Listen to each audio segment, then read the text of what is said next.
সুদের টাকা দিয়া ঘর বানাইলাম, এই ঘরের ভিতরে 4টা 5টা রুম, এক রুমের ভিতরে আমি থাকলাম, আর বাকি 4 রুমের মধ্যে আমার সন্তান থাকলো, মা থাকলো, বাবা থাকলো, ভাই থাকলো, বোন থাকলো। আল্লাহ পাক রব্বুল আলামিন এই 5টা রুমের হিসাব আপনার কাছ থেকে একা নিব। যারা ছিল এরা ফাউ ফাউ ছিল, এদের কোনো হিসাব নাই, হিসাব দিবে তুমি একা। এজন্যই তো এক বড় ভাইকে ছোট ভাই বলতেছে, ভাইয়া সাবধান, ভাইয়া তুমি সুদের ব্যবসা কইরো না, সুদে টাকা আইনো না, সুদখোরের কাছে তুমি যাইও না, অল্প হলেও তুমি এর উপরে সবর করো, আল্লাহ বরকত দিয়ে দিবে।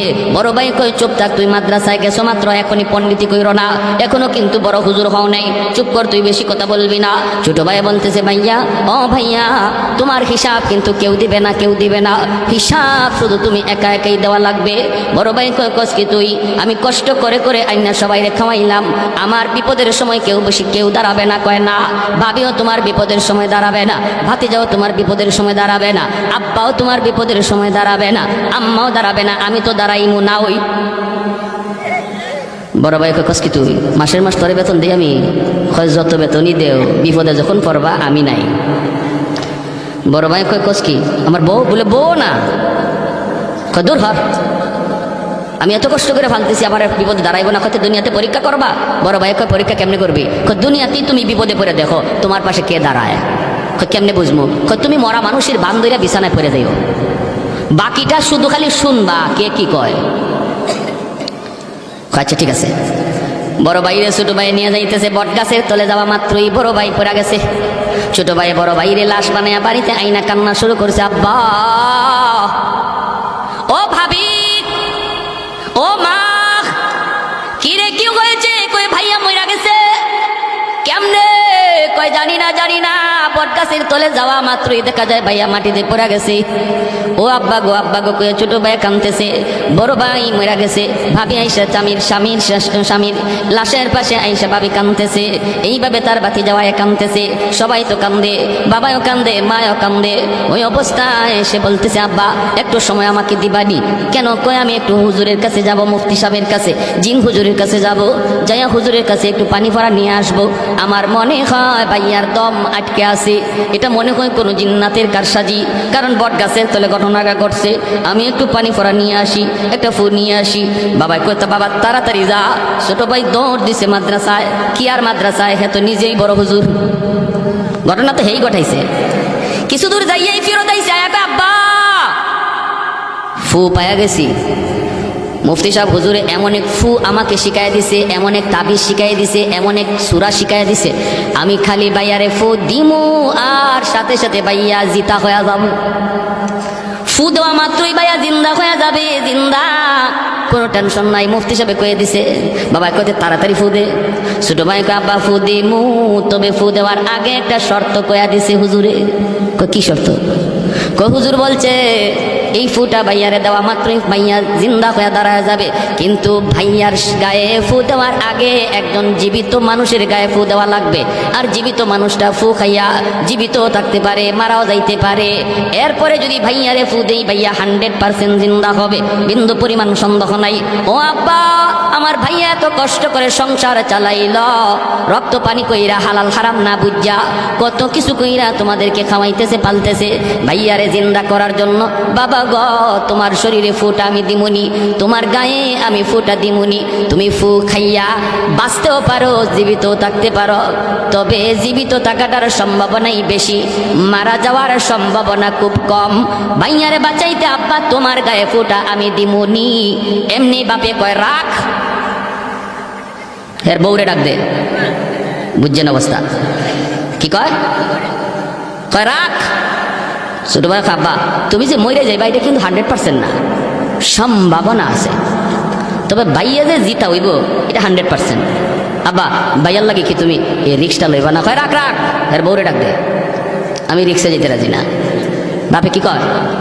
আমি রিক্সা যেতে রাজি না, বউরে ডাক দে। হ্যাঁ কানে কানে ভাই মরা না জিতা, জোরে কর না, মরা না জিতা। বাপে যে কইছে আমি রিক্স লইতে রাজি না, এই কথা ভাইয়া শুনছেনি? হ্যাঁ, কানে কানে গিয়া কয় ভাইয়া শূন্য, খালি শুন ভাই তুমি। আর হেও আস্তে আস্তে কয় তুই দেখিস ফাঁকে জানি কেউ আবার গরম পানি ডালে।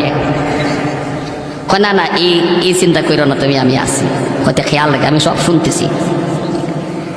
ভাবি ডাক দিছে, ও ভাবি ভাইয়া ভালো হইব। মুফতি সাহেব হুজুর একটা ফু শিখায় দিছে, যদি ফুটা দেই ভাইয়া সরাসরি ভালো হয়ে যাবে, জিতা হয়ে যাবে, আর মরা থাকবে না। কিন্তু ভাবি গ একটা শর্ত আছে গো ভাবি, এই ফুটা কিন্তু একজন জীবিত মানুষের গায়ে দেওয়া লাগে। জীবিত মানুষ ফুটা খাইয়া মরতেও পারে, জীবিতও থাকতে পারে, তবে মরবার সম্ভাবনা কম, জীবিত থাকার সম্ভাবনাই বেশি।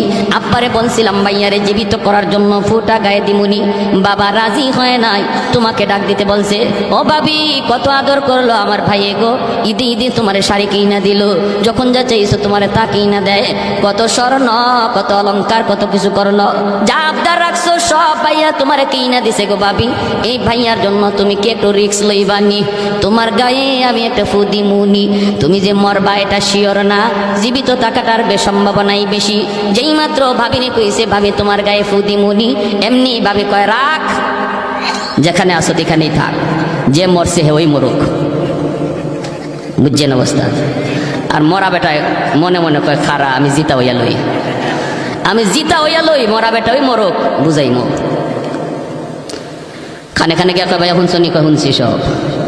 বাতিদা মেট্রিক পরীক্ষার সময় মোটর সাইকেল চাইছো, ভাইয়া মোটর সাইকেল কিনা দিছে, আইএ পাস করলে তোমাকে প্রাইভেট কার কিনা দিবে, শর্ত লাগাইছে। কত কিছু তোমারে দিছে, মোবাইল চাইছো মোবাইল, টাচ মোবাইল চাইছো টাচ মোবাইল, মোটর সাইকেল চাইছো মোটর সাইকেল, কত কিছু তোমার আব্বাই তোমারে দিছে রে বাতিজা। এই বাবার জন্য তুমি একটু রিক্স লইবানি, তোমার মা তো রিক্স লয় না, তোমার দাদা লয় না, তুমি একটু রিক্স লইবানি। এত কষ্ট করে হালাল হারাম কোনো কিছু না বিচার কইরা তোমাদেরকে পালতেছে, দিতেছে, খাওয়াইতেছে। বাতিজায় তখন কয় চাচা যেখানে আসো সেখানেই তুমি থাকো, আজ থেকে তুমি আমার আব্বা। নাও তখন চাচারই আব্বা ডাকে। এই মরা বেটা হঠাৎ করে জিন্দা হইয়া দিছে দৌড়, এক দৌড়ে মাদ্রাসা গিয়ে ওই বড় হুজুর ডেকে, হুজুর মাপ চাই হুজুর, তওবা করান, জীবনে আর সুদের টাকা ঘরে ঢুকাইতাম। আমার বুঝ হয়ে গেছে কার জন্য আমি কি করতেছি। এজন্য আল্লাহ পাক রব্বুল আলামিন কয় বান্দা তুমি যদি ইমানের সাথে নেক আমল করো রে, এক নম্বর পুরস্কার হলো হায়াতান তাইয়্যিবা। পুরস্কারগুলি একটু মনোযোগ দিয়ে শুনুন। এক নম্বর পুরস্কার হলো আল্লাহ পাক বলেন দুনিয়ার হায়াতের জীবনে আমি আল্লাহ তোমাকে পবিত্র জীবন দান করব, উত্তম রিজিকের ব্যবস্থা করে দিব, তোমার রিজিকের ভিতরে আমি বরকত দিয়ে দিব, সুদের কাছে যাইবা না, মিথ্যা কথা বইলা ব্যবসা করবা না, কম রুজি হবে, ইনকাম তোমার কম হবে, লাভ তোমার কম হবে, কিন্তু আমি আল্লাহ তোমাকে বরকতের জীবন দান করব।